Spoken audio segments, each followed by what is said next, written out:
You're listening to the Unsung Podcast, where we talk about classic albums and decide if they deserve that distinction. And we also talk about some unsung classics in the hopes of bringing them to a new audience. And at the end of it all, we let you decide if we were right or wrong. This is the Unsung Podcast.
Gentlemen, welcome to our first fucking mixtape. Yeah, I like this. I'm happy. I like this idea, yeah. Waka, waka, waka. So do you want to explain a little bit about what it is? Well, I'll first introduce myself. Oh yeah, hi. Who are you? Hi, my name is Mark Chino Fraser, Marino. and I am Chino Marino's doppelganger. You're half a Chino Marino's I'm doppelganger. half, yeah, probably. And I'm the joined, fat half. Not only am I half of Chino Marino's doppelganger, but I'm also joined by two men who like blow just as much as he does. To my right is the bassist from Mushroomhead. It's Chris Cusack. Prove it's not. You never Exactly. know. I know. To my left is Dave Weaver, who's got his black hoodie hood up in special celebration of Black hoodie hood. Yeah, you do. Oh yeah, You've that is. got a black hoodie and the hood's up. Yeah, that's right. He's new and committed. Yeah, but he's getting himself into that, method acting kind of mind space to engage with the subject of today's mixtape, which is new metal. New metal. Volume Yeah. 1, I suspect. Volume 1, yeah. So explain exactly how this is going to work, please. Somebody, Mark. Okay, each of us have chosen a new metal record. Well, chosen. Some have been forced into it. I mean, you, Chris, have tried to get out of this and tried to squeeze your way and gone, oh, I'll choose this one. I remember it being good, and then I fucking hate it. I'll do another one.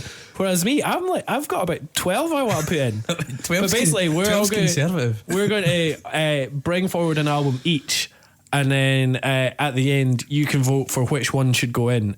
Yeah. I was going to say if any, but one has to go in. I don't unless know. nobody votes. I don't want nobody to vote, but I see this backfiring dramatically in this episode. But yeah, we will have a new metal record in the discography by the end of this episode. So let's. You want there are some caveats here. We need to explain new metal and what's not getting included. Right. So a lot of people will go, "Oh, Deftones, White Pony," but no, we're not including Deftones as new they're metal. really, really good, and we're exactly. going to probably do an episode on one of their records Yeah. at some point. Yeah, I mean, I think White Pony is a fucking classic, and yeah, they were lumped in with new metal, and maybe the first two records, especially the first album, has new metal bits to it. But as a band, they're way beyond the genre. Way more diverse. Yeah. And I think we all agree that we don't need to bring them into this. Yeah, and I also don't think the label new metal necessarily does them any favours. Put it that Yeah. way. Yeah. And there's bands like Faith No More and Rage Against the Machine who are Responsible for new metal. but Yeah. are not new metal bands. Tool as well. That's been mentioned as a Yeah. band that could. There's all kinds of names getting thrown about. That But I mean, people we're were talking favours about of. Glassjaw are not new metal. Let's Glassjaw put were that never out new there. metal. Nah, they were. They're a fucking hardcore band. Yeah. Yeah, we're talking about shit new metal basically. You know, fucking baggy jeans and Kappa. The stuff that Zips clogged up and the arteries of the world dreadlocks for what, and- 5 years. Yeah. The first Korn album came out in 1994. 94. So probably almost But- 10 years. Was I it know, but- 94? Yeah. First Korn album was 94, but First Deftones album was 96. the peak of new metal was around between 98 and 2002, 2003 maybe. Yeah. And it really hit that. The commercial peak was hot dog, chocolate starfish and the hot dog flavored water. I couldn't remember the name of it. By Limp Bizkit and Hybrid Theory by Linkin Park. And it was when Killswitch Engage became a big thing that new metal started to die because guitarist decided actually wanted to learn how to play guitar. Yeah, I want to write split my decent fingers songs. up from rather than just doing this Using drop one D. finger, Yeah, exactly. So that's one of the caveats. I guess the other caveat is we won't be talking about every new metal record because there's quite a lot of them. But we might drop in and literally, out. we have the one person in the room that could talk about every new metal record, and David. I mean, yeah, there's so many bad records in There's this. so many bad records. But It's perverse. what's unbelievable about it is going back and looking at like the videos of bands of like Spineshank and Dry Kill Logic and like Fuck, and he's done it already. Yeah, and like even like and seeing the budgets that were thrown at them Yeah, for man, videos so and for much singles and production is absolutely all fucking the major mental. labels as well. They were like Yeah. Roadrunner, Sony, Epic. They were all fucking they huge all labels, got man. signed up, Yeah. money checked at them. People went to see them for a couple of years, and then the 3 riffs that they had got pretty boring eventually. The 3 Pantera riffs that they had, kind of. Yeah, that they sort of turned the mid up on. Yeah. Do you remember when Cold Chamber tried to make a Scary Milkman a thing? Like Scary Milkman. Cold Chamber were like one of those original new metal bands that were like went around with Korn and Limp Bizkit and everything, but like time has not been kind to them. Yeah. They like, basically sound like Korn. Like 5 minutes wasn't You can go back and you can even listen to like Limp Bizkit and see the high points of what they did, and and there's a lot of hidden good stuff in a lot of this new metal. But Cold Chamber were just a bad band. Yeah. They were really shit.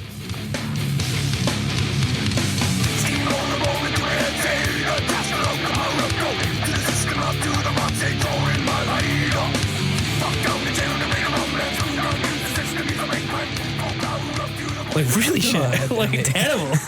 Be loco. Yeah, just really, really bad.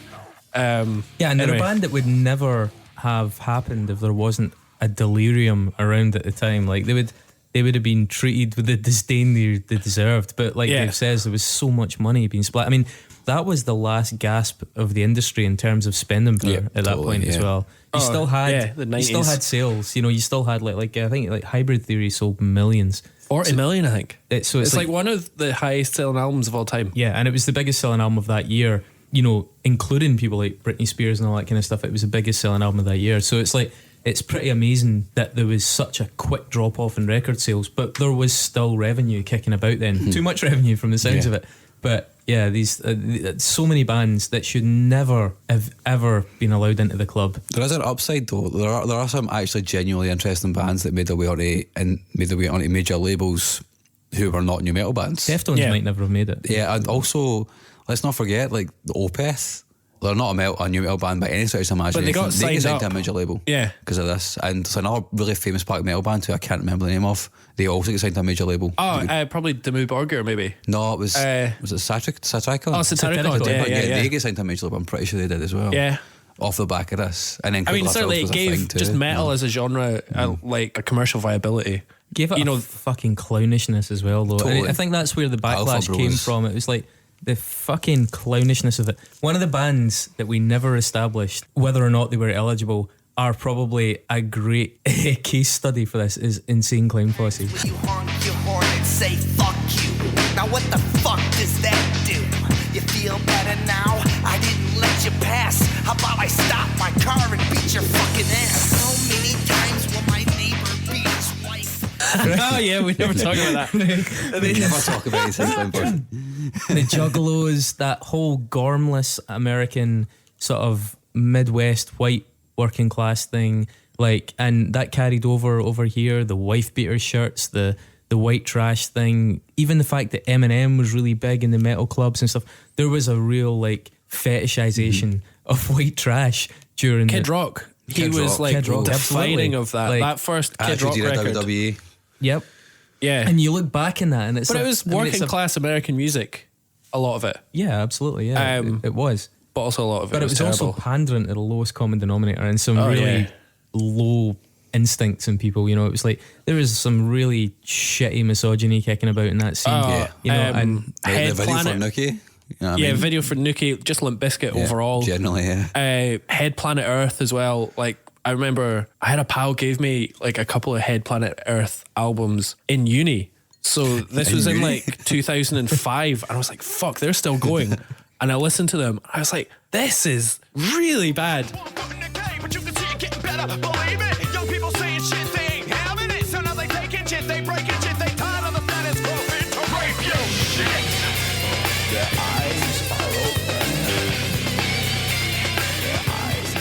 But it was like well produced, and they had like some decent riffs, but it was just like, oh, I want you to be my fucking stripper, motherfucker. Blah, blah. I was like, oh, yeah, they are still teenage boys, and they have not learned. Year. And yeah, based on our Facebook page, we're quite good, according to some commentators. Going to drop some unsung trivia here.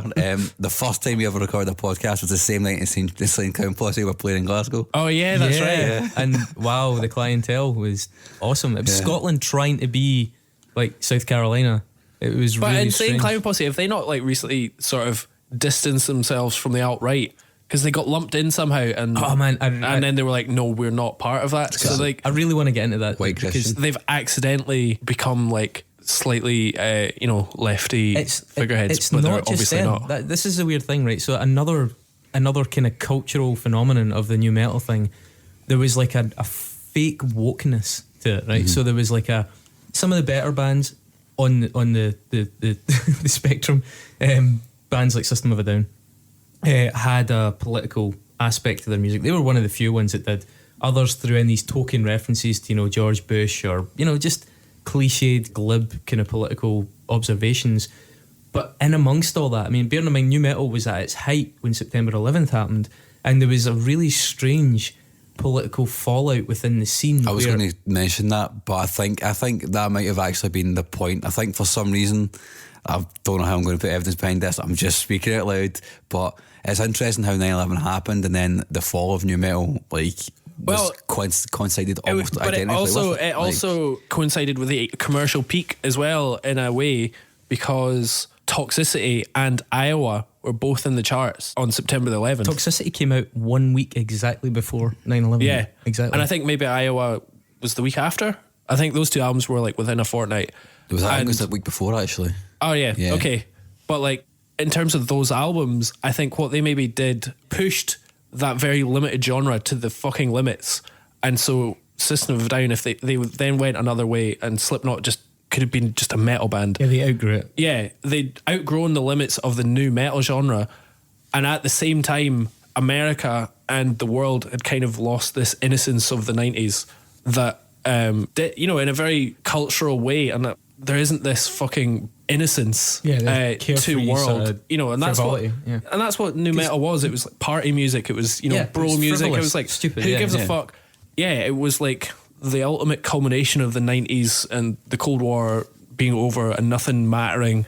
Yeah, it was kind of like post grunge, kind of like the austerity and the sort of seriousness and the kind of genuine sort of cultural revolutionary aspects of grunge, like the LGBT movements and women's rights and things like that. Yeah, they were people, especially American working class people, were fucking sick of being told that they were out of order for a lot of their behaviour, and it was a chance to sort of switch off a little bit and not feel bad about themselves for a lot of these things, which was fair enough, and a lot of these kids that were like getting chastised for being because Pearl Jam had become really boring by then. So if you were into heavy music, it started pretty boring, to be fair. But I think the thing is though, right? So, like Dave says, from that naivety and from that loss of innocence around, loss of innocence, it was horrible shit happening all the time, but the cultural impact of the September 11th thing, it took that wokeness, inverted commas, in a slightly dark direction that we're really kind of seeing that playing out now as well culturally. System of a Down are a good example, okay, because there you have a band that were singing about political things. He's Armenian heritage. He was singing about the Armenian genocide, which a lot of people still refuse to acknowledge. Where the Turkish massacred a million people, way more than a million people. And it's that was interesting. That was informative. But those same people started to fall prey to like the real culture of like 9/11 conspiracy theories. It started to become this counter-political sort of tantrum where darker elements started to move within it. The anti-Semitism of the Illuminati and all these kind of weird things that, like, Insane Clown Posse were picking up a lot of fans who were sympathetic to that. And like System of a Down, even the guys in the band, I think at times overstepped the mark with some of their comments, and they were just engaging with ideas that maybe seen to them like, you know, healthy skepticism. Well, on toxicity, There you are know, some, yeah. the we'll talk Charles about that. Manson. Yeah. Yeah. There's a few things Yeah. on that which have troublesome views. Yeah, shall we exactly. say. And so they were starting, you were seeing the very early stages of what we're seeing now in terms of the alt-right, because the alt-right is not neo-Nazis. The alt-right are people between us, let's say, and neo-Nazis who think, oh man, I don't believe in, you know, this, but at the same time, I don't think that I shouldn't get a job because a black man should get it, or, you know, these much more moderate opinions. And unfortunately, there was a little bit of a gateway drug came out of some of the new metal stuff, including through bands like Head Planet Earth, who thought they were really woke, who thought they were really like, you know, counterculture and revolutionary in their rhetoric, but really they were starting to engage with ideas that, far from being far left, were actually far right. And now you've got this weird bracketing where the far left and the far right agree in an alarming amount, especially anti-Semitism, especially Illuminati and lizards and all this stupid shit. So it makes sense that people like the Insane Clown Posse did have to, even just from a business standpoint, distance themselves from those elements, because there's plenty of them in that scene, unfortunately. And it is a weird thing, because a lot of people flirt with new metal in a, God, I'm making it sound like fucking gun crime or something like that. A lot of people flirt with it in a very sort of like ironic way, and like the post that we put up on our social media got a massive reaction, and I get that. It's fun and it's funny and it's fucking hilarious. But it's and also nostalgic. as yeah, well. it's nostalgic, and it reminds a lot of people of being young. But it was also pretty fucking stupid, and it also engaged with a lot of like our lesser instincts, and didn't do a lot of there were some upsides, but I think there were a lot more But downsides. it's so there's so many parallels with new metal and glam metal. Like, Oh yeah, for you know, sure. Yeah. money was thrown at it by record labels. It was pop music, but from done by metal bands. You know, Limp Bizkit and, you know, are basically Motley Crue, but with, you know, etc. etc. So it's Smaller like dicks. it's well, yeah, exactly. You fucking remember it, like Hot Topic is a huge thing in America because of new metal that exists. You know, it's a countercultural cash grab. I mean, we had we had Flip, we had Hellfire. Yeah. Just people that were cashing in Yeah. on like stupid teens, which is basically what we were. Like, Yeah. let's not fucking beat around the bush here, right? Yeah, but it was nice We to were tie- fucking part of this, and we were. but it was daft fucking enough great to be love it. part Like, of that. Yeah, Because attached to a culture. there was like we were still outsiders. I was still an outsider in my school because I had my fucking corn t-shirt or whatever. But it sort of united and then commercialized the outsiders globally. It is actually strange in hindsight how such noisy music did transition into a mainstream. Like that is pretty crazy when you consider that Linkin Park was the #1 album. And Rollin' was a #1 single. Yeah, I mean that Like is Limp Bizkit were on fucking Top of the Pops several that is times. pretty wild. I mean, and in its own way, we spoke about this with Jonah Matranga, like in its own way, it's kind of interesting that for a while there was a form of music in the charts that old people fucking hated again. It was like, as stupid as it was, Yeah. they were like, this is just noise. And they was actually in the Slipknot top and stuff 40. Yeah, exactly. And you're like, how can you listen to this? And Slipknot were disturbing Yeah. the older folk. And it's like, Yeah. it was pretty Wait, interesting. Wait and Bleed was in the charts. It's like, Yeah. and it's Yeah. a pop song. Like it starts with the chorus. For fuck's So, sake. like, Yeah. I'm not trying to say there weren't interesting upsides and cultural kind of benefits from it, but I do think musically there were a lot of fucking dead ends, like a lot of really bad dead Yeah. ends, and Yeah. just Totally. But I fucking think dragging the bottom. what we'll maybe talk about now is the bands that then avoided these dead ends. Yeah, more or less. So do you want to? Will we go around the room and you can declare your vested interest? Before we do that, there's a couple of other things I want to mention that you brought up. Like post grunge is very much tied in with this as well. Yeah, so stuff like We should talk fucking about that, Creed and blah blah Puddle blah. of Mud. Puddle of Mud, and Yeah, like Stained. Puddle of Mud and Stained are like crossover bands even. And then threw into Nickelback as well. yeah. That was not a good groan for listeners. I mean, people actually go and see Nickelback, like Nickelback. And like to Some me, people actually Enough sleep with the thousands. members of Nickelback. it's like a Jesus. it's like a cliche. It's like a cliche to hate Nickelback, and like maybe at some point it'll become ironic to like them again. But I'm putting my cards on the table. I fucking hated them I like did never like straight them at the either. beginning, Never like liked them either. before like they got massive. And My then sister bought Silver Side Up, and she doesn't like rock music. yeah, exactly. It was rock was music for people that BMW didn't music. like rock music. Remember that so thing many about- people bought that record. Remember that thing about the Manics when they started bringing out their kind of big like Australia and stuff like that, and it was Yeah, like yeah. rock music for people who drove BMWs and wore blue shirts and went to conferences. I will come to your house and smother you in your sleep. I had to. There was this. I remember there was a talent contest in my high school, And I was like the guitar player in school because it's Such a quite a wee musical school. I was the most talented musician. Well, no, I wasn't at all, but I was the one that played rock guitar. For this talent contest, first of all, I played guitar for a little guy called Peter who did, I can't remember, an Elvis Presley song. So I played guitar for him to do it live, and he dressed as Elvis. I have no idea. He was slightly odd, but very nice boy. And then there was another little guy called Ross, who had great old man hair even though he was like 12, and he was like a little chubby. He reminded me of he looked exactly like Wendell Barton from The Simpsons. Oh right, okay. And he did a superb cover of How You Remind Me by Nickelback. And I had to the music teacher made me fucking play guitar to that song, and like I remember sitting in the fucking hall practicing that. I was just like, I just wanted to fucking bite my own eyes out. It was, I fucking hate that song. That post-grunge thing, I mean, Creed as well, that was astonishing. Yeah. Did you notice? They're still so huge as well. They're massive. You know what I think? Like, we touched on this as well, and this is maybe just, sorry, it's another tangent, but it's interesting, given the working class connection with America, how many of these bands turned out to have like a covert Christian agenda. Oh, yeah. Creed or POD. Well, Creed were not covert. Creed were very overt. And as I said, that band Taproot as well, Uh-huh. and there was like a number of these bands. I think they realised, because there's such a big market for Christian rock in America as well. Evanescence they started off as a Christian rock band. Yeah. Do you know what's really interesting about that as well? There's a lot of metalcore bands also were the same. Yes. As I Lay Dying. Yeah, The yeah. Neil records. Yeah. I mean, there's an entire record label made up of Christian metalcore bands, and it's insidious. But like As I Lay Dying, if they were 10 years younger, would have been a new metal band. Yeah, They for just sure. Uh-huh. they copied Killswitch Zeitgeist Engage thing, yeah. instead of copying Korn. But one thing I need to say before we actually move on to the records, all that I want to say is that we wouldn't be here liking any of the heavy music that we like if it was not for new metal existing and being so popular.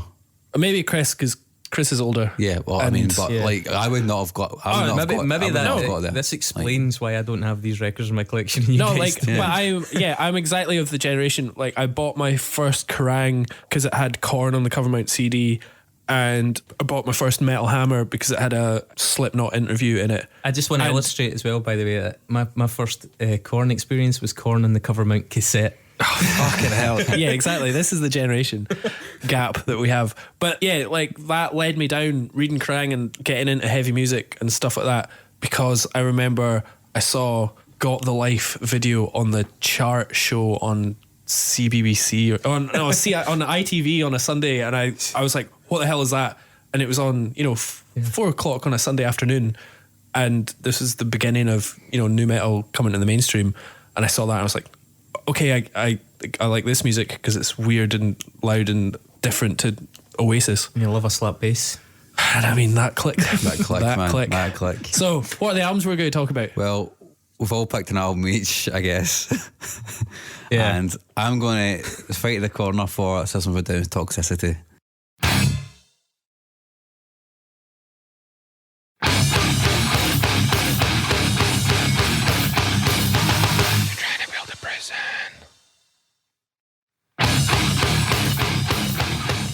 Yeah, I think it was rigged that you got that anyway. I said it first. I literally said it first. Chris? Guys, I've got an idea. Let's pick an album. System of a Down Toxicity. He did say it first, and you went, oh, okay, cool. Chris, what's yours? Right. I mean, how many choices did you guys veto that I tried to pick for this? Well- and I would have picked System of a Down's first album, to be fair, given the scarcity of good options here. It's a genre of short straws. It really is a genre of short straws, man. But I've gone for Slipknot's debut album because I had fond memories of it. We'll get to that.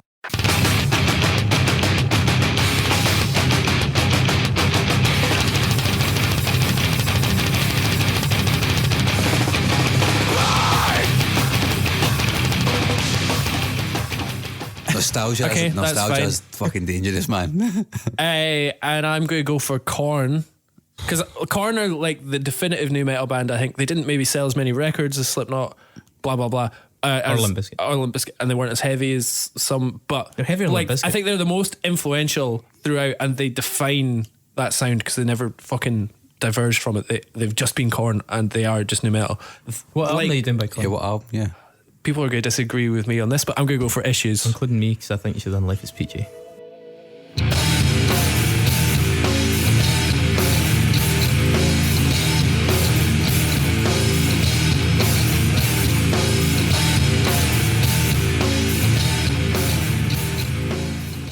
I really do like Life is Peachy. I think you should have went with Follow the Leader. I think Follow the Leader has their best tracks on it, but it's also really patchy. It's very patchy. I like Korn. Korn's the one that set the whole fucking genre off, so it's like the fucking starting point Slim for Pickens, really. But Don't know good record. Why did you say this? Untouchables is the most expensive record, if we're talking about that. They spent something like 3 million quid on that album. Shit. And it's fucking And the awful. covers I remember horrendous. I know it just looks like poo. Korn have It's some of the just the worst covers. I mean, Life is Peachy is a good cover, but they have some of the worst covers. I know, and that's the one that they didn't use their logo on. How do you spend $3 million on an album? How? That's I Guns know. N' Roses. I know. That took years though. That's just spunking cash away. Like it would take them 2 years to record an album that costs $3 million. How the fuck do you do that? I have no idea. What are you recording with? I know. More to the point, how do you you use do it? that and still have it sound like that? Yeah. Well, I mean, it was very clear shit. It was like having glass sewers. You could just see everything perfectly as it That's what flew they're going down. for. Yeah. But Because I we're not- chose that, and I didn't choose any of the other Korn albums. We are not choosing Linkin Park's Hybrid Theory, which is the best selling, Which I thought David had chosen. But I mean, that's a. much to your anger. I remember it's a, Because I had to It's a take time good- to learn about them it's a good- against my will. it's a good pop record. It's a fantastic pop Yeah, record. to be fair, I did say that we were doing this to a few people and they all said, well, you're doing Hybrid Theory, and I was like, no. Yeah, so I feel kind of contrary for not doing it, but I also feel like Korn are the defining band. I would like to interject at this point and say that since I'm not going to get the opportunity to use it later, Linkin Park's name is only spelt that way because they wanted a domain name and Lincoln Park was gone. Yeah, that's fine. That is Cool. everything you need to know about They that were ahead band. of the game. That was 2001. Yeah.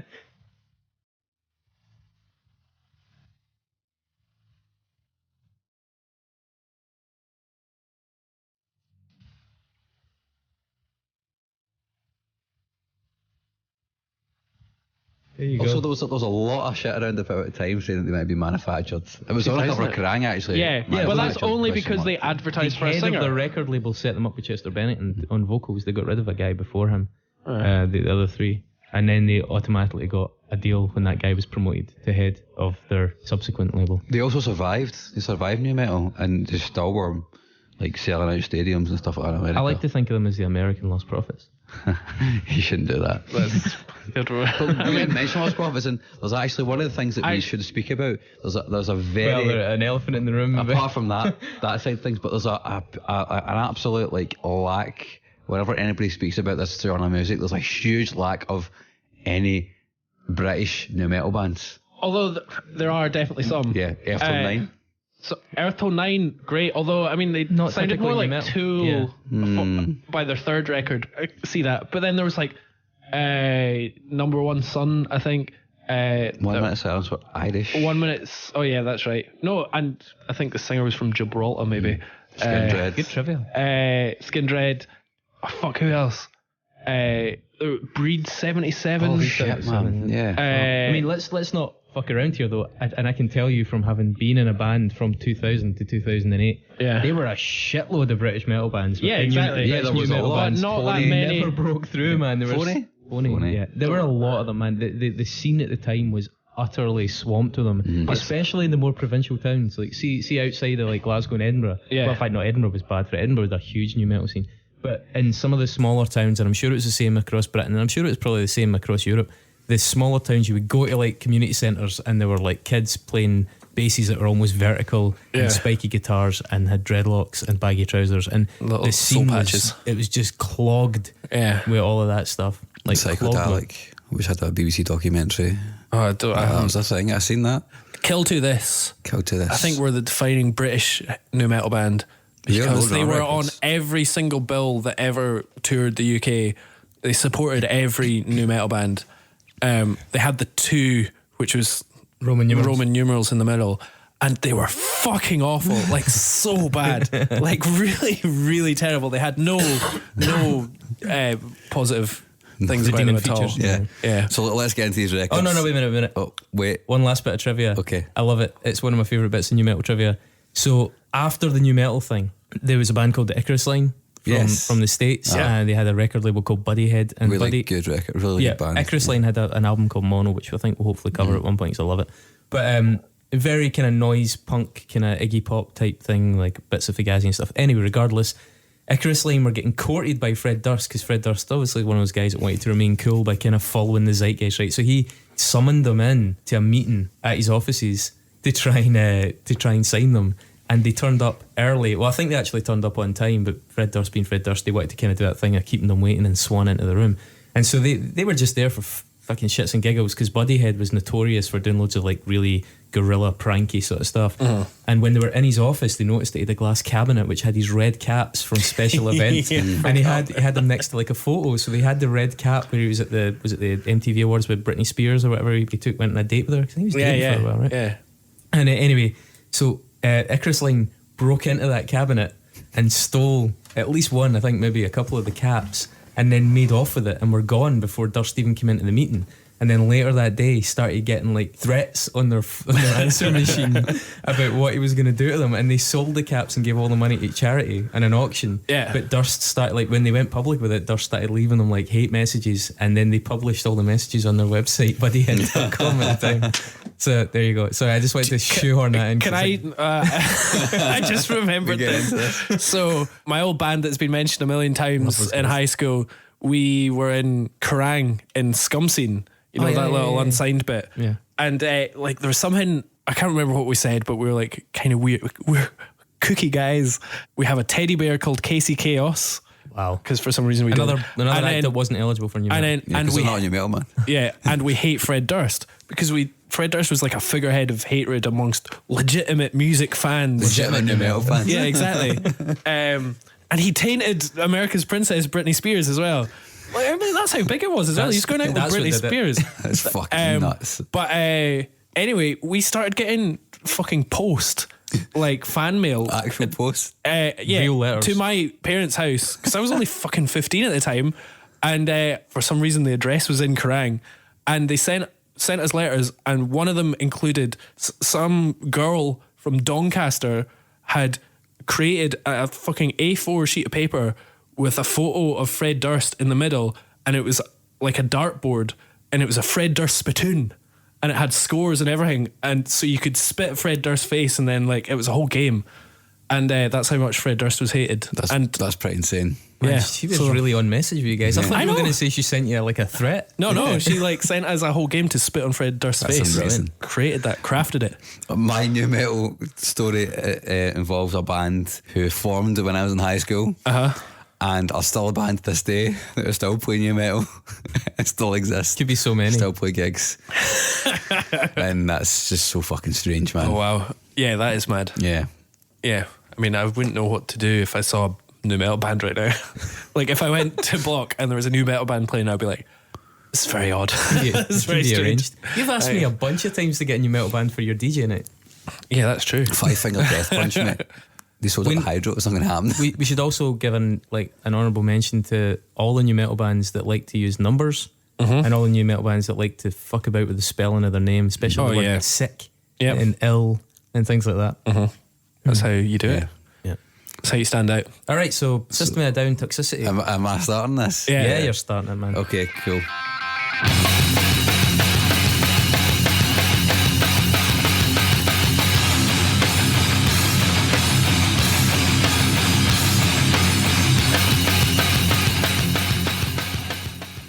Well, I suppose the elephant in the room is why didn't I pick the first record? I think this... The elephant in my room. Yeah, I think this record's got better songs on it. I think this is when they actually became better songwriters. They were thinking more about the music, thinking about how they can construct, I guess, poppy songs. I mean, let's make no bones about it. There are songs on this record which are custom made to be played on rock radio.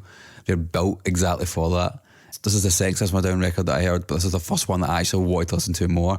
I actually got a bootleg copy of this in school for like £3. Fucking On CD, CDR. On CDR, yeah. Yes, you ruined the music industry. And I fucking played the shit out of it. I know the stung of the worst ever played in the flat the other day. You know it was the album after that you were meant to steal? Exactly, yeah. Hey. Ding ding. But I played it in the house recently. I was just full of fucking... So I still knew every word, every fucking lick, all of it, man. I think this is the best songs that they'd written at that point. Later records have... I disagree respectfully. See, I think this is for better me, songwriting, man, for sure. I don't know. Like the production is obviously a lot clearer Rick Rubin. Yeah, getting exactly. his It's money's so worth, I guess. fat. Like they just so many layers of guitars. Prison Song is fucking great, and like Deer Dance. Yep. And it's got some really Aerials. great tracks on it. And then that sort of airy fairy bits that they do, like at the end of Science, I really enjoyed that. But this was a record. I remember I got the 2 albums on the same birthday, and Toxicity was the one that became like a party album for like me and all my pals. And like it would go on at my friend Claire's house, and it would just, you know, that would be one of the records that we all just loved as a communal record. But then System of a Down was the one that I listened to on my own, and I loved as an album in itself. It wasn't like a sing-along one, but like I don't know, I just loved the energy of it, like the weird ideas on it. I love like Sweet Pea, and I love The Devil, and Yeah. Yeah. See, like, I think like with System of a Down, like the album, the debut album, I feel like it was a much more bold step, because new metal at the time was quite apolitical. It was quite stodgy. It was quite grim, and that was like totally whimsical at points. Some of the kind of, you know, vocal things that he does and stuff, it's like ridiculous, but like it worked.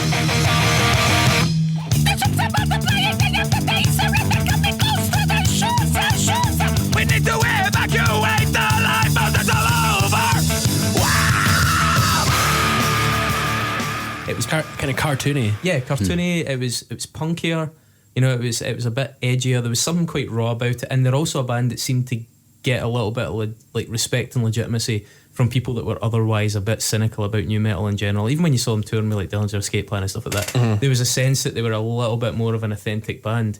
The second album, they'd proven that worked, so the second album wasn't as big a daring step. I think what they did with the second album, and I'll totally give you this, it's the singles album. So obviously you had Toxicity, you had Chop Suey, and you had Aerials, and they were all big singles, big sing-along singles.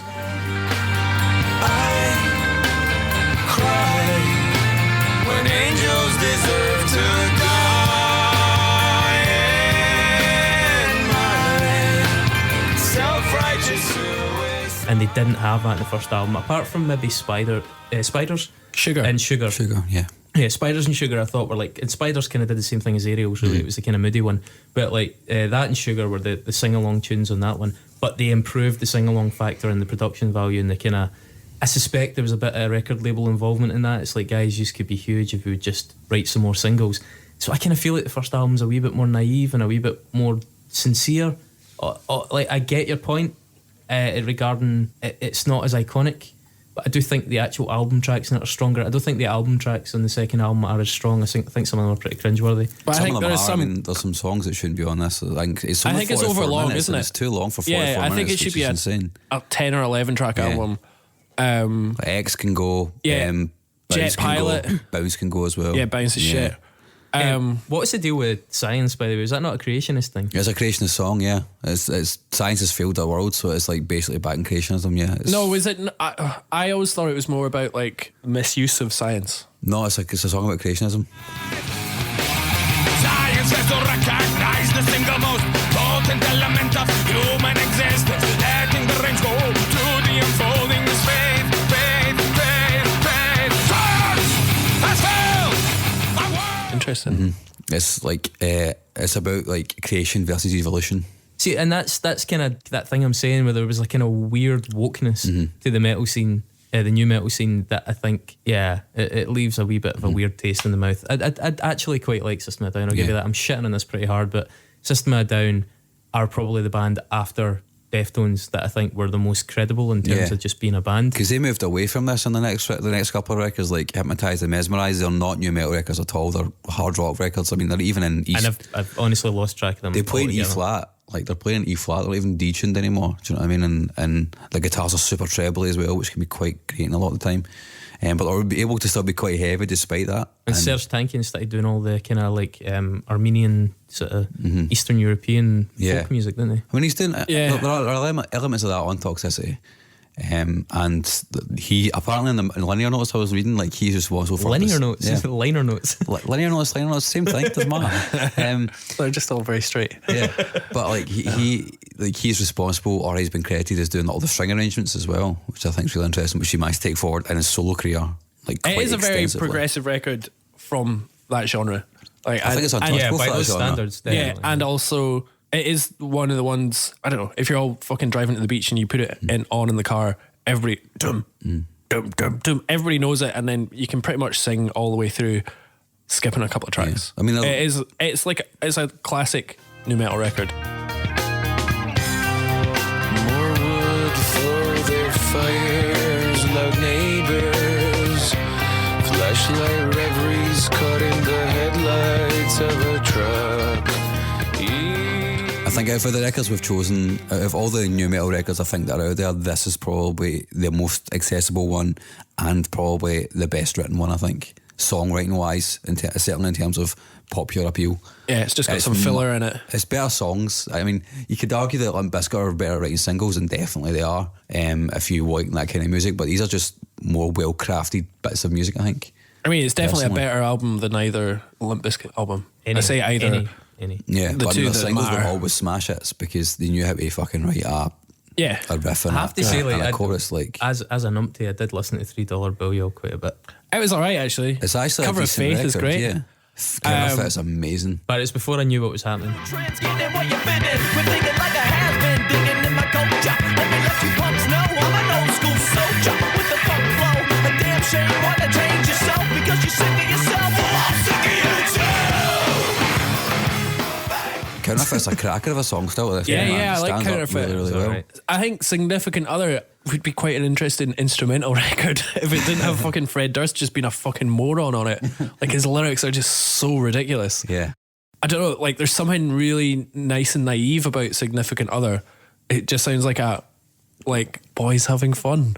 And it's got like weird, douchebags. Sounds like Yeah. a frat party. Yeah. That's what it sounds like. but like, there's some like really cool riffs on that record. And Chocolate Starfish is them trying to be interesting, but failing miserably. I just, What was yeah. it? What was in it? Which is Wes their best-selling. Borland Yeah. tried so hard to get taken seriously as a guitarist. as Yeah, I well. know. Because I he's mean, a al- fucking cracking guitar Yeah, player. but man. albeit, Like, what was that band that he formed after it? The Dog something. Oh fuck yeah, there was a dog one, and then he always said that he was going to form this death black metal band called Goat Horror or something like that. There was loads of chat as well that he was that guy Buckethead for ages. Yeah, yeah. People thought that it was him. No. but People I mean, got kind of carried away with him, and he wasn't actually as good as Yeah. people thought. But Buckethead he's still a has great like guitarist. 50 albums. he Buckethead really is wanted insane. to be seen as legitimate in the context of knowing that his band were cash cow, but a fucking joke. He wore a monkey's face and, Yeah, and contact that's true. lenses. And body paint. It's kind of Yeah. weird that we're going to do a new metal thing here and we're not going to have a Limp Bizkit album, a Linkin Linkin Park Park album, album. or a Deftones album. Yeah. That's pretty crazy. I mean, the I Limp know. Bizkit are like the most throwaway band on earth. They're, like, they know that now. Like, even when they play shows, they're doing it for the party factor. Do you know what I listened to the other night when we were talking about this? Gold Cobra. I don't know what it is. That was the last Limp It's the Bizkit last album. Was it? yeah. Oh, it was hilarious. Do you know what? I played it and I was like, that's quite a cool guitar riff. And then by track 3, I was like, oh, I need to turn this off. This is there's only so much of that one. Oh, no, just really bad. Gold. I totally acknowledge the iconic status of that System of a Down album. It is huge. It sums up a lot. It sums up the kind of counterculture thing as well. It did actually cool. have some really good songs in it. Like, they were good songs. Like, there were good songs on there. I just felt that the first album was more interesting and a bit more unexpected. So, do you want to tell us why you think Slipknot is better than Toxicity? Am I going next? I definitely actually don't think that it's better than that. Although I was quite nostalgic about it.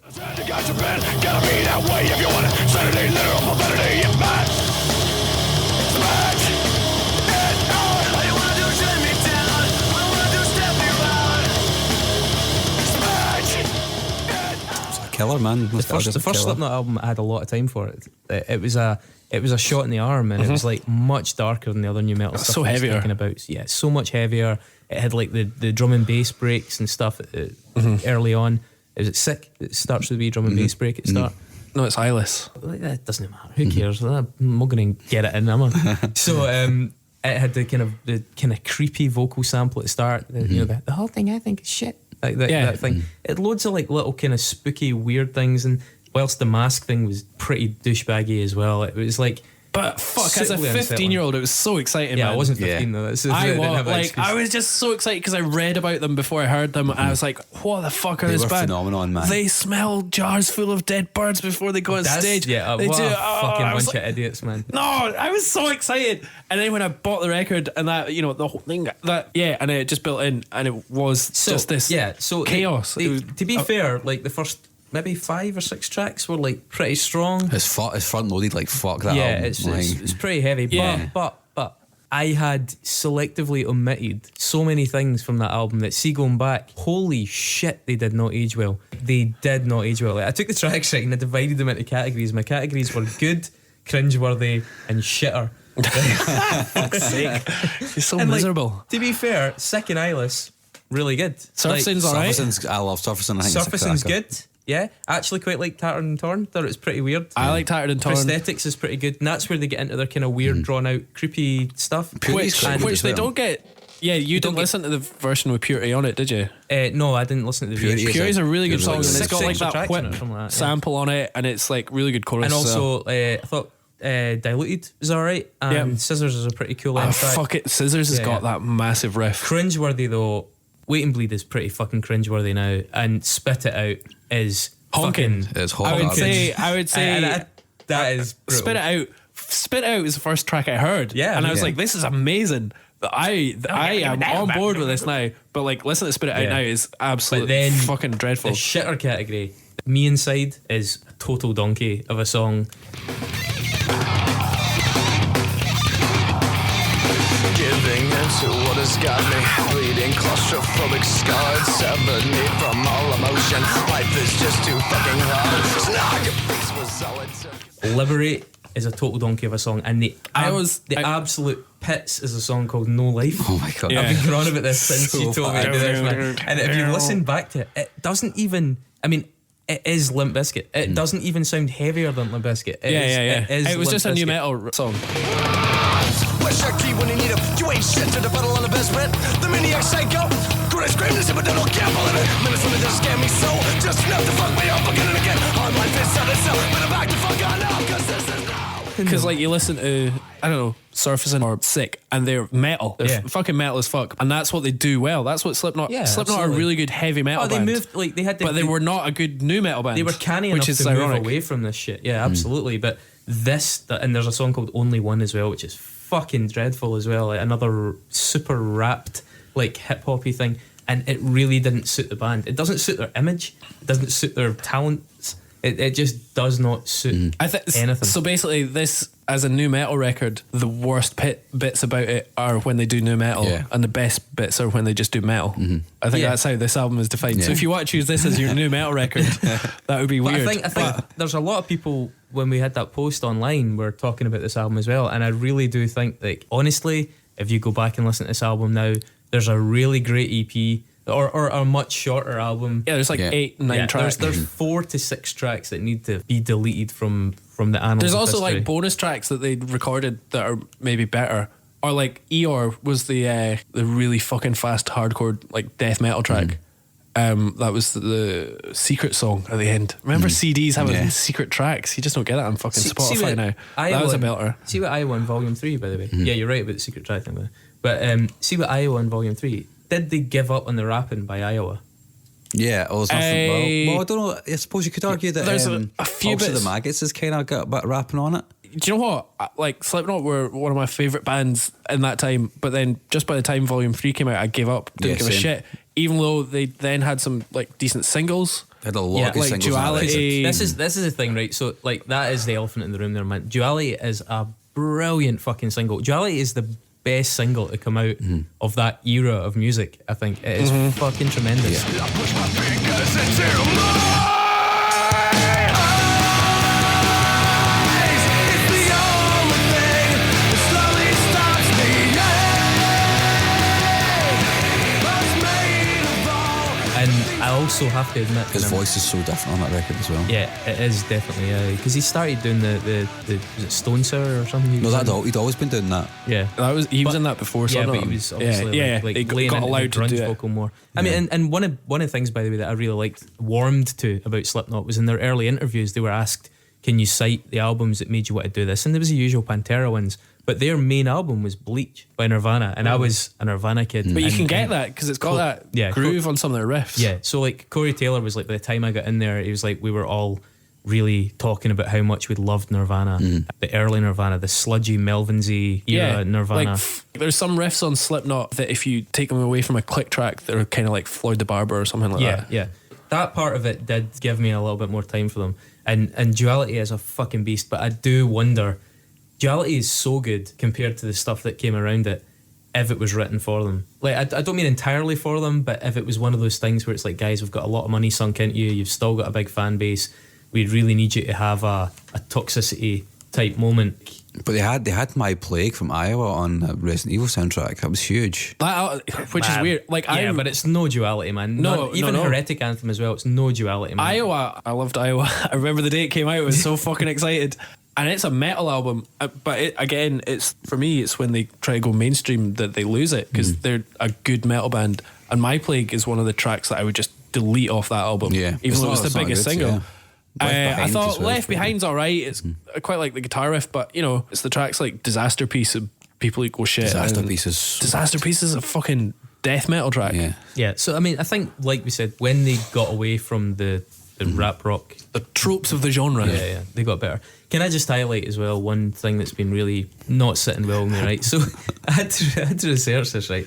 So this Slipknot by Slipknot was not Slipknot's first album. Slipknot had arguably 2 albums prior to that, right? But if you go to Wikipedia, it says Slipknot by Slipknot's their debut album, and it's so clearly part of a kind of backwards engineering by the record label. No, but it's like Pantera as well. Like Pantera's debut album is Cowboys from Hell, but they were a band. But it's also that the record label desperately it wants to construct the mythology of the band as in they were good, they hit the ground running. But bands still do that. Like, I'm not going to name who it is, but a big Scottish act a couple of years ago got in touch with me through my online blog stuff and like asked if we could remove a video that they'd done because they were going to release a new album or their debut album, and the stuff that they'd done before was so different and they didn't want it associated it, so they were like cleansing the pool before they then became this new cool act. That's the thing though. It's done. That's when you start to see though that they've been so heavily image managed, and that's why I'm suspicious about where Duality came from in the context of that band.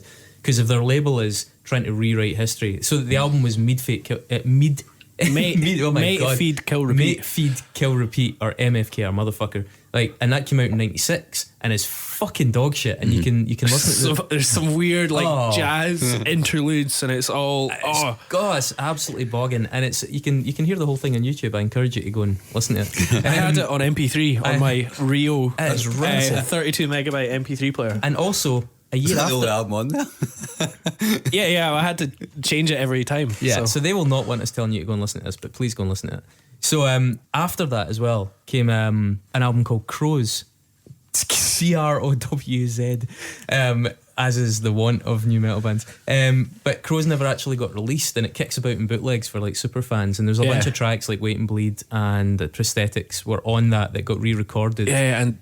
Fuck. But basically, there's one track on that. I can't remember, but it's like got a sample. I just remember I had it on my MP3 player as well, and it goes the riff, and then it's a sample from a movie, and he's like, I think that guy's gonna fuck that little dog. And then it comes into the riff again, and I was like, this is a terrible song, but I like that sample. They were like, what does this track need? Or do you think they wrote the track around the sample, or do you think they had the song with a gap who knows? In it? They were like, guys, we need something for this gap. Either way, they nailed that gap. Gordon Ramsay. It's raw. It's fucking raw. Anyway, Crows got them attention from major labels. Well, they ended up, rather than releasing it, shopping it about as a full length demo. Give us money. And then Corey Taylor was in. And then they managed to get Ross Robinson to come and produce it. We haven't mentioned Ross Robinson, which is weird. Mentioned any producers. He was a kingmaker of new metal. Yeah, because he produced Korn, and then he went on and he did so much stuff at the drive-in. I know. Yeah, Relationship of Command. It's like it's easy to forget how engineered that was, because that was them applying. The Glasgow and At the Drive-In were put through the same machine, the same hit machine that some of the new metal bands before them had been put through. But what he managed to do with Glassjaw and At the Drive-In and Slipknot was capture that live madness and really put a shine to it, but it also had an energy to it.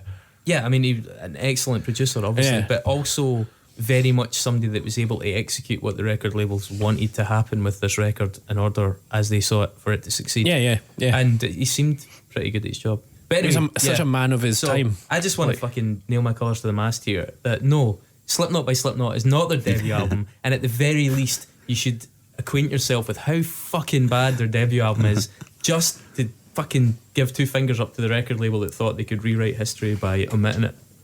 Can I just say that I think that Slipknot have a really great greatest hits collection. Oh, I agree. It's pretty much untouchable, to be honest. Their best 18 songs is better than a lot of bands' best 18 songs. Psychosocial as well is from that's a banger. From All Hope Is Gone. That's very similar to Duality. Yeah, and its construction as well.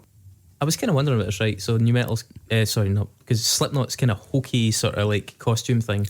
And by the way, they were really, really fucking good live. I saw Slipknot at the Barras, and two of them set each other on fire, and the DJ did the front flip off the PA, knocked a girl out with his foot, and then the crowd attacked them.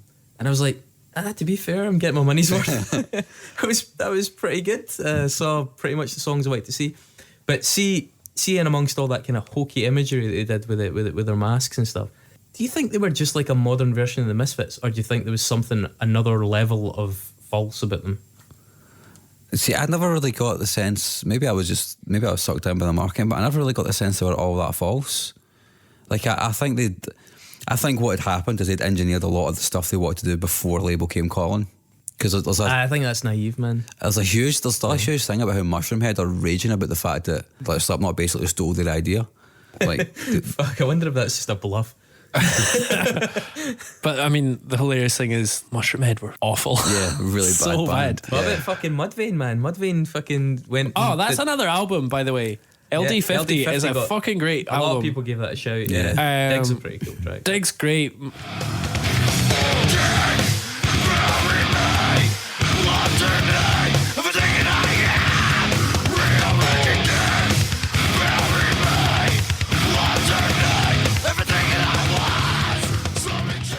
Nothing to gain, spell like Ed Gain. Oh, clever. Death Blooms. It was a patchy album, but some really great tracks that were way more progressive than a lot of new metal. Actually, we did say as well we were going to touch on this, but it was interesting about new metal how such was its gravity and the sheer amount of money orbiting around it at the time that it drew in otherwise large celestial bodies to its genre. So you had bands like Machine Head who went in and did the Burning Red and stuff. Yeah. Slayer. Yeah, Diabolus and Musica definitely had some new metal, and it was awful. That's their worst record, definitely.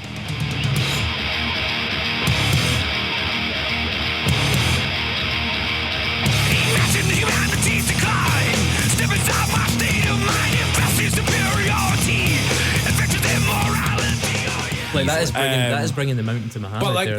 But and Fear Factory Digimortal as well. St. Anger.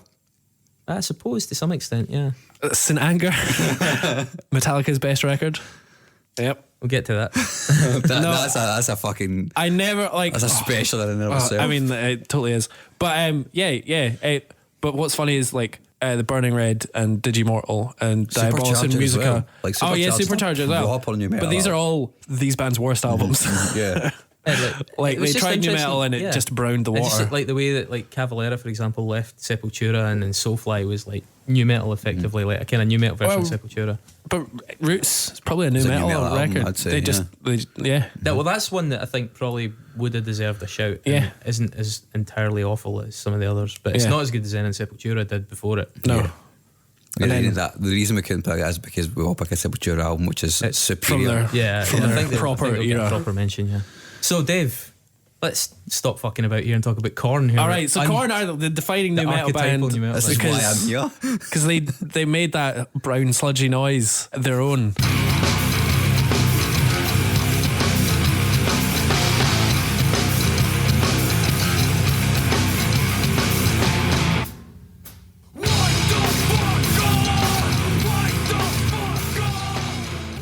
But fucking hell, when Korn's first record came out, people were really fucking excited by them because it didn't sound like anything, and they didn't look like anything, and they didn't talk at the time. I can tell you firsthand that my school was saturated with fans of Stone fucking Roses. Yeah, exactly. It was just all baggy Mancunian shit everywhere, and it was fucking nightmarish. And so they were part of a movement that was a welcome breath of fresh air, even if it just was just to be like, yes, I know Kurt Cobain killed himself. No, that doesn't mean it's okay to listen to charlatans. Yeah. Now we've got something fucking else, albeit it was a bit of a false dawn. Yeah. And Korn, the album Korn, I mean, it very much defined a sound that all these bands then took from that sort of downtuned stuff. And like Korn as a record is patchy, but it's really interesting, and like I can imagine how fucking exciting it was to hear it. You know, like Blind is still a fucking banger of a track. Just that riff, an amazing riff. The opening to it is cool. Like, see, it's like a very iconic opening. You know, like it's the opening of that genre. It's the opening of genre. Yeah, you're right. Actually, it's just like it's literally like, here's a new thing. This is going to be with us for 10 fucking years. Yeah, exactly.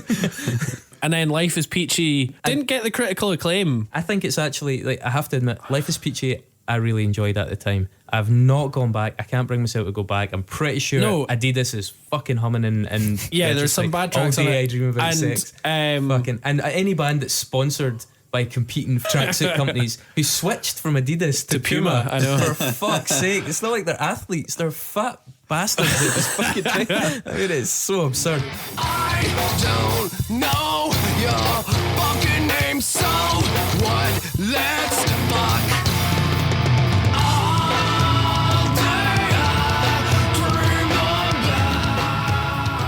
But of course, he had his bagpipes on his belt as well, you know. He's a Scottish guy. Fucking hate bagpipes so much, man. I saw that there was a video that went viral from the Lad Bible today, which was a guy bungee jumping whilst playing the bagpipes, and it sounds exactly like the opening track from Issues.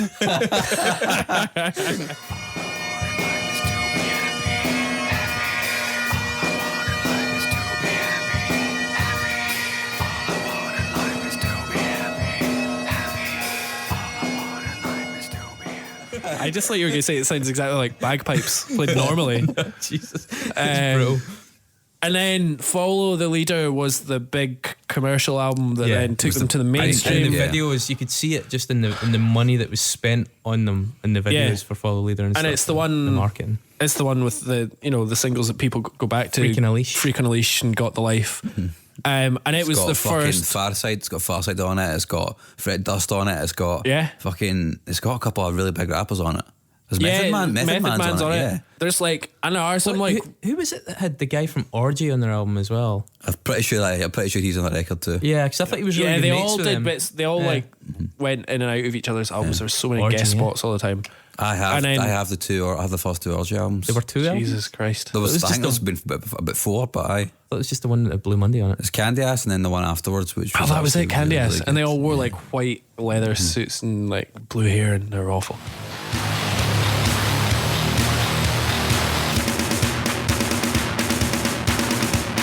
How does it feel to treat me like you do?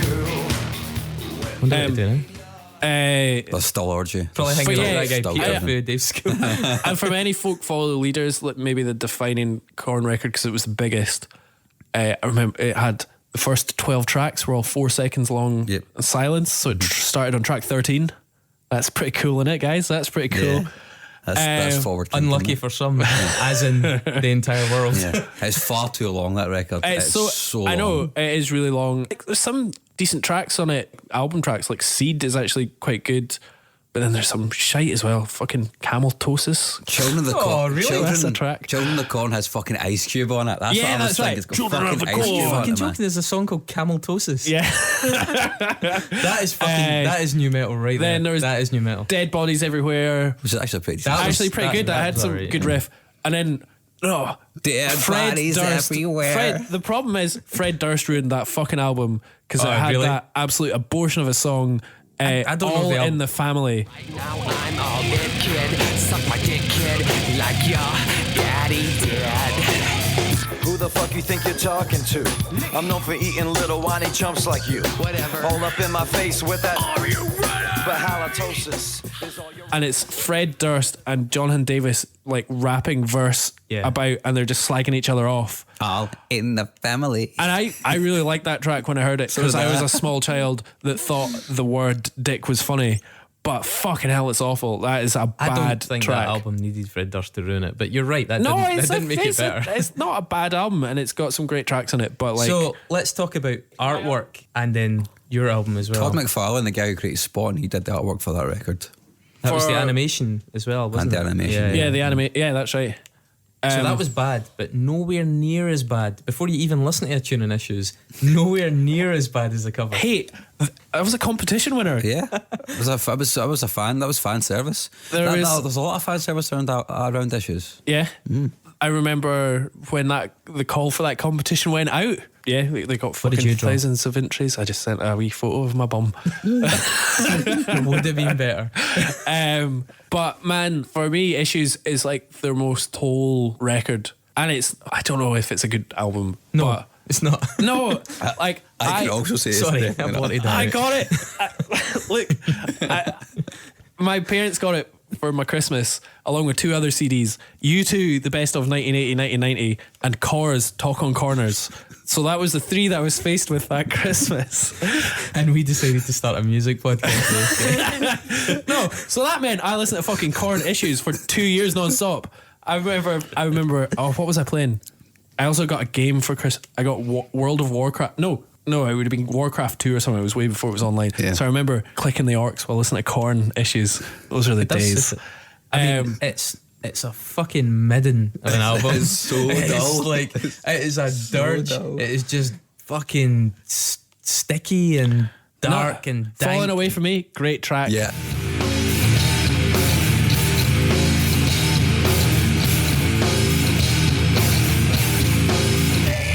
I'm feeling tired. My time's gone today. You feel me sing- I still got it stuck in my head regularly, Absolute despite the belter. fact I've not heard it in about 10 years before this podcast. Like Trash is a really good song. yeah. Every second I'm with you, so I run away and you still stay. So what the fuck is with you?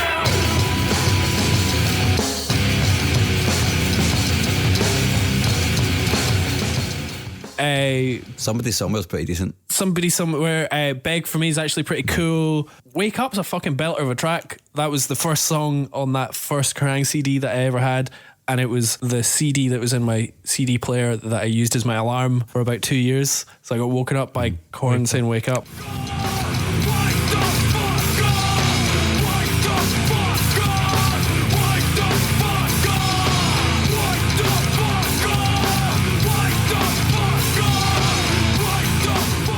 Wake Up's about the band, isn't it? Yeah. He so was it'd be in the just band, like, yeah. come on guys, we're losing this. Wake up. So subtle. And they didn't listen. And then, hey dad. I don't know. Someone is like good track.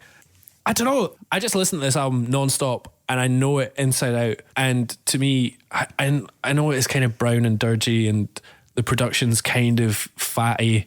But for me, it's just like going back and like lying in a big overly washed brown duvet that's still upstairs, and it's really comfy. And like I could listen to this album straight through walking home tonight, and I would just enjoy it. And I don't know why. And I think a lot of people will have that if this was their album.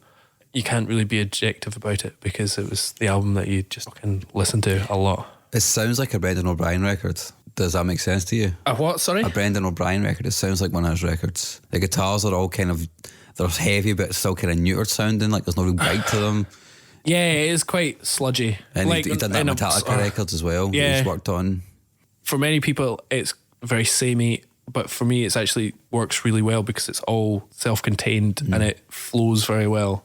In the interest of consistency, though, I think there's a thing about Korn, which, you know, we were pretty hard on Descendants for being puerile grown men. I think it is perpetually off-putting about Korn. I mean, even going all the way back to the song Faggot on the first Korn album, and you're like, I mean, Jonathan Davis was notoriously a bully when he was a kid, so like, it's more likely he was the one shouting faggot than anyone else. But I think the fact that these were like fully, I mean, this is probably true of new metal in general, especially Papa Roach, bands like that.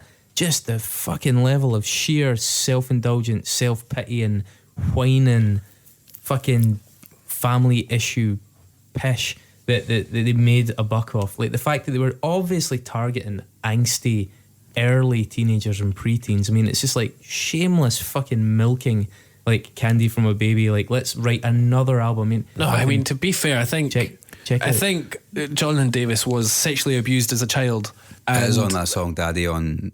He actually breaks down in the middle of the song on the first Column record. Like, he had real issues, Chris. And that's what this album is about. It's him coming to terms with his issues and the band's issues, and it just sums it up. The perfectly, worst Chris. offender is Disturbed by a good long way. I hate that band so much. I really hate that band. Like, Voices is a track, and then what's the famous one as well? Down with the Sickness, Down with which the Sickness. actually has his old "No, mommy, don't hit me, mommy" bit in it. Where he's, was that actually Jesus. a that's song? actually in the song. Oh, fucking hell. Disturbed, their first album had some interesting riffs on it and stuff, and then they just became they're just bloated and known for awful. that. But I always hated him. He's a fucking prick. David Draymond. David Drain Man. Oh wow. With his big spikes coming out his chin. I'm a labeled enemy. I am your mortal enemy. My actions, enemy. Make me your bitter. What a fucking tool. Oh, I'm going to put this out there. I think results of this notwithstanding, for the sheer wealth of material and interesting cultural insight, we will probably come back to new metal, maybe in a slightly more nuanced way. It might be more interesting to deliberately pick something that's not one of the big hitters next time and pick something that kind of was like lower down, even if it's dog shit, just to see what it says about the genre. Because there was some really interesting, odd, Some weird stuff. Like we spoke about the band Kitty. They were an interesting phenomenon. There would just be some. I think there's more meat in the bone. Sugar Coma. Um, Anybody remember them? Holy I do shit! remember yeah, them, yeah. Absolutely. Cold. Remember Cold? I remember Yeah. Cold. The one that you told me I couldn't do. Yeah. Cold by Cold. Yeah, Not I 13 just Ways to don't think Go. it's- I didn't say anything. I just about don't think it's new metal. I think. I mean, I think there's subsequent albums when you metal. Then they had an album Snot. called Remember Snot? that. Not, yeah. Lynn Strait. Yeah, that died. dope, yeah. Aye. Static X, of course. Alright, yeah. Like Wayne. Big Wayne. Wayne and the Waynes. But I think there's quite a lot of interesting things to be said about it as a subculture, and a big subculture at that, especially as it kind of progressed and there was like stuff drifting about underneath the surface that was slightly more obscure. Out of these three, it was slim fucking pickings. With Deftones out the picture and with you having picked Toxicity, and I think really the first SOAD album is the only other one that really jumps out at me. I found it really difficult. People might pick Slipknot. It's not going to be on the basis of my fucking enthusiastic defense of their case. Maybe we should have. Maybe I should. No, I should have chosen fucking Hybrid Theory, but Maybe, I think Corn fan. Hybrid Theory would have cruised this. yeah. I think maybe it this would've- doesn't. Maybe it's not a vote then. Do you know what I mean? Maybe this is just not a vote. Maybe it's No, just, fuck it. We're you know, voting. What the We fucking goalposts? Don't Motherfuckers, change just 'cause- they're voting on these three. I just don't wanna shit win. records. This is the one we don't want to win. No, it's I fine. stand by my Wait, choice. I had So to- I had to- everybody go to unsungpod.com and don't vote on a vote that's not there. So none of these. Yeah, I mean, No. I mean, go and do it. Indulge But we enjoy yourself. your feedback as well. Like the Facebook part has been great. Yeah, It's yeah, been it has strong. been really interesting, and all the names that come out of like left field, like that suddenly you're fucking like rolling your eyes, like because somebody's told you about Powerman 5000 or American Head Charge. stab him westward. Linnea 77. Linnea 77, that was a super obscure Yeah, one. El Nino. Yeah. El Nino, And yeah. some of the later period ones, yeah, some really odd. Did you say American Head Charge? I said that. Yeah. Just rattling Drowning around your Pool. brain. Drowning Pool. Drowning Pool was, that's like, I mean, so many of these bands were used to torture people in Guantanamo as well. Let's not forget that. But yeah, okay. Well, I'm going to walk home and listen to Issues because it's the album that I'll go back to personally. So fuck it, that's the one I went for. Slipknot, yep, great. Toxicity, that's the one I'll probably put on at a party with all my pals. Oh, you're 16-year-old. All my 16-year-old pals. Wait, My that pals is that have been kinda- friends That's since I was 16. Is that supposed to be like Fake Shadow Progress? We There didn't you talk go. about Lost Prophets, which I think. First record was definitely new metal, I think. Yeah, and Like Shinobi versus Dragon Ninja Yeah. is That's a really 100% good new new metal. metal song. yeah, then they became not a new metal band on the second record and so on. But Yeah. I mean, there's a couple of I fucking loved that band when their first record came out. Yep, but you can't then- listen to them now. No, it's impossible. Much like They Gary probably Glitter love had to. some great glam record songs, but we can't listen to Gary Glitter. So It's like in Black. Have you seen an episode of Black Mirror where like you can block people? That's what happens when you try to Fuck listen that, to you've Lost got Prophets Burzum now. socks. I don't have Burzum socks. I fucking don't listen to Burzum. I hate Burzum. I'm a man of honour. You've just lost us so many of our alt-right listeners. Yeah, so many. He says with an Emperor t-shirt, Emperor hoodie, and I'm pretty sure one of these men murdered somebody, but that's fine. So yeah, go and vote, I guess. I mean, how's this going to work? If it's a bonus episode, people can't vote if it's just for subscribers. It's going to go up legit eventually anyway. Okay, so subscribers, enjoy the banter while it lasts, and then you can edit that bit out for the second Coming around. Yeah, and go and vote on the Facebook page and let us know which of these 3 records deserve to go in our discography. Should we have a 4th category that's like none of the above? Or Yes, it will definitely be none of the are above you option. are you fucking serious? Yeah. Are you for real? No, that's what I was going to say. How did this generation of men, boys, men, babies, how are they getting away? How are they going to get away? How are they going to keep getting away with the whole Me Too thing? Because there's going to be a litany of bullshit that's went on. Do you there. mean like how have no new metal artists have come out How getting has that fingered? not happened yet? Yeah, that's true. That'll just happen. I'll be honest, I don't necessarily think that it's any more prevalent in new metal than it is in like pop music. Yeah, but why? Like, I mean, it's going Maybe they were just more overt about it. Like I watched Limp Bizkit at Woodstock '99 video. Fuck that show, by the way. We should have spoken about that. Yeah, and Sorry, that was the one where the like girl loads got of raped in rapes. the Yeah, crowd. and there was an actual riot. Yeah. Yeah, but like there's the video of it on YouTube, and like there's a guy crowd surfing on like a bit of wood that they've ripped down, and then there's a girl on shoulders, and she's like just got her tits out, and then a guy just like grabs a tit, and then she just like puts it away, and you're like, oh yeah, just witnessed a sexual assault there, but everybody's laughing about it because it's 1999 and nobody cares.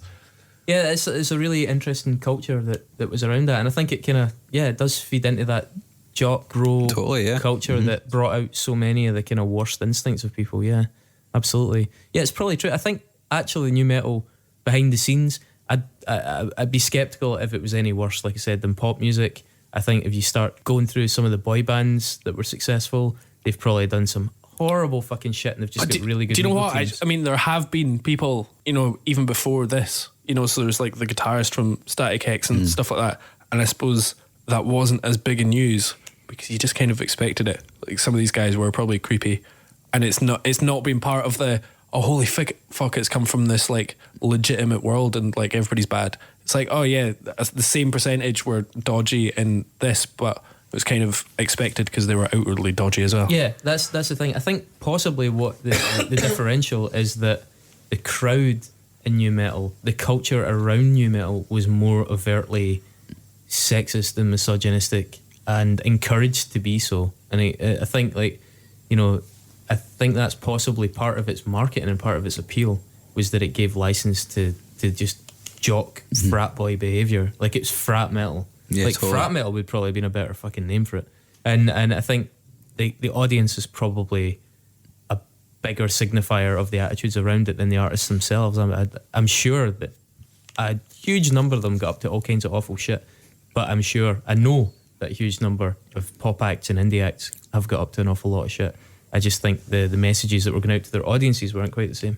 And the frat thing. Well, at least they weren't hypocrites, eh? Yeah, the frat thing's really interesting because I don't think I can only speak for myself here, but like myself and the people that I knew at the time, we didn't think of it in that way when we were listening to it. Do you know what I mean? It was all about the angst. Yeah, I know. For teenagers, it was very innocent, and it was like, oh, they're speaking to Papa Roach are speaking to me because they're talking about self-harm or whatever, or broken hearts or difficult family lives, because like when you're a teenager you think all this shit is bad and happening to you, but you viewed it with this sort of innocence and you didn't think you were getting like sold to or anything. You thought it was legit, and it's only with this sort of cynical eye. Look, Christopher's casting back. You've got two cynical eyes. I have got to say, I've got three cynical eyes.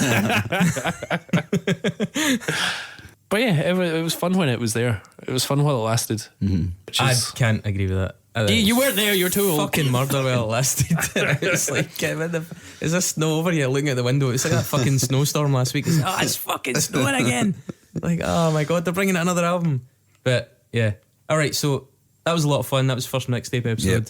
We're going to do one in future. Either we'll come up with what we think is an interesting subject, or maybe we can open it to the floor and see what the audience. I think pop punk should come next. Oh, fuck off, man. No. I can't do two such horrendous genres back to back. I really can't. Please, let's pick something with something to get Black to. metal. Bands with bald frontmen. Well, thank you very much for listening. Please go and vote on our Facebook page. We'd really appreciate that. And as ever, if you've got a second, give us a rating and review on iTunes. Gentlemen, thank you. That was long. That was wonderful. I enjoyed it. That was hard, wasn't it? No more short straws, please. No more short straws. Okay. I'm good. Go. Get some baggy jeans on. Gentlemen, thank you very much.